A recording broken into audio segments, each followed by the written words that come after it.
আসসালামু আলাইকুম প্রিয় বন্ধুরা, আপনাদেরকে নিয়ে আসছি আরেকটা দৃশ্য দেখার জন্য। দেখতে পাচ্ছেন, এটা হচ্ছে ভুট্টা ক্ষেত।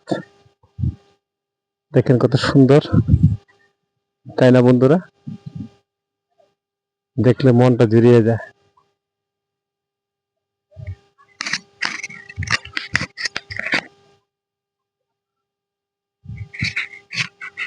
আপনারা কি ভাবতেছেন বন্ধুরা? গ্রামে আসার জন্য সবারই মনটা ফেটে যাচ্ছে, তাই না? দেখেন, দেখেছেন কেমন হয়েছে ভিডিওটা? লাইক শেয়ার কমেন্ট করে ইনশাল্লাহ পাশে থাকবেন। আপনাদের ভালোবাসায় আমাদেরকে এগিয়ে নিয়ে যাবে। ভালো থাকবেন, সুস্থ থাকবেন, এই কামনাতেই বিদায় নিলাম। আসসালামু আলাইকুম ওয়া রাহমাতুল্লাহ।